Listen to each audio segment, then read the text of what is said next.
नमस्कार, मैं अंजना और आप देख रहे हैं न्यूज सर्कल। आइए बढ़ते हैं आज की बड़ी खबर की ओर। यूपी और बिहार के किसानों के लिए गेम चेंजर साबित होगी टेक्नोलॉजी। एआई और रोबोटिक्स से की जाएगी स्मार्ट खेती।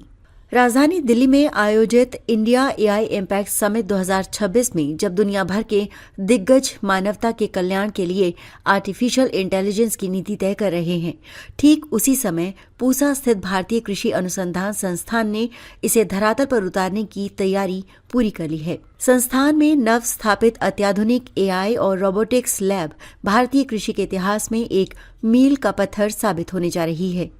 यूपी और बिहार के लिए गेम चेंजर साबित होगी तकनीक। उत्तर प्रदेश और बिहार जैसे राज्यों में खेती की सबसे बड़ी समस्या जोतों का छोटा आकार और युवाओं का बड़े स्तर पर पलायन है। पूसा की ये लैब इन राज्यों के लिए दोहरी उम्मीद लेकर आई है। वैज्ञानिकों का कहना है कि यूपी बिहार के छोटे किसानों के पास संसाधन कम हैं। एआई तकनीक ये सुनिश्चित करेगी कि कम खाद और कम पानी में भी उपज अधिकतम हो। प्रिसीजन फार्मिंग से लागत घटेगी, जो छोटे किसानों की आय बढ़ाने का एकमात्र रास्ता है। पलायन पर लगाम। बिहार और यूपी के लाखों युवा रोजगार की तलाश में दिल्ली, पंजाब या महाराष्ट्र जाते हैं। जब खेती हाईटेक होगी और गांव में ही एग्रीटेक स्टार्टअप या कस्टम हायरिंग सेंटर खुलेंगे तो ये युवा अपने ही खेतों में तकनीक के जरिए सम्मानजनक कमाई कर सकेंगे। अब वो मजदूर नहीं बल्कि स्मार्ट फार्मर कहलाएंगे। कामगार संकट पर तकनीकी प्रहार। वर्तमान में पंजाब, हरियाणा और महाराष्ट्र जैसे राज्य कामगारों की भारी कमी से जूझ रहे हैं। बुवाई और कटाई के समय श्रमिकों का न मिलना खेती की लागत को 20 से 30% तक बढ़ा देता है। पूसा की लैब में तैयार हो रहे रोबोट बिना थके, बिना छुट्टी लिए 24 घंटे काम करने में सक्षम हैं।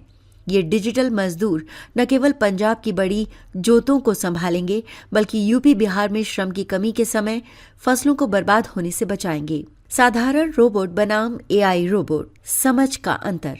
पूसा की लैब में मशीनीकरण के 2 अलग स्तरों पर काम हो रहा है। जहां एक साधारण रोबोट केवल कमांड को दोहराता है, वहीं एआई रोबोट सेंसर और कैमरों की मदद से फसल को देख और समझ सकता है। आसान शब्दों में इसे समझें तो यदि 1 एकड़ खेत में केवल 10 पौधों में कीड़ा लगा है तो एआई रोबोट केवल उन्हीं प्रभावित पौधों पर सटीक दवा डालेगा, जबकि साधारण रोबोट पूरे खेत में छिड़काव कर संसाधन बर्बाद करेगा। खाद व पानी नहीं होगा बर्बाद, लागत में 40% तक की कमी। एआई समिट में डेटा की महत्ता पर जोर दिया जा रहा है और पूसा की लैब इसी डेटा का उपयोग मिट्टी के स्वास्थ्य के लिए कर रही है। एआई ये सुनिश्चित करेगा कि खाद और पानी का एक भी कतरा बर्बाद न हो। इससे इनपुट कास्ट में 40% तक की कमी आएगी। रोबोटिक सेंसर मिट्टी का रियल टाइम डेटा देंगे, जिससे अनावश्यक रसायनों के प्रयोग से धरती को बचाया जा सकेगा। अब तक के लिए बस इतना ही। फिर मिलते हैं एक ऐसे ही बड़ी खबर के साथ। तब तक के लिए नमस्कार और देखते रहिए न्यूज सर्कल। अगर आपको वीडियो पसंद आई हो तो लाइक करें व शेयर करें। ऐसे लेटेस्ट अपडेट पाने के लिए बेल आइकन प्रेस करना ना भूलें। अगर आप हमें फेसबुक या फिर इंस्टा के माध्यम से देख रहे हैं तो हमारे पेज को फॉलो जरूर करें। धन्यवाद।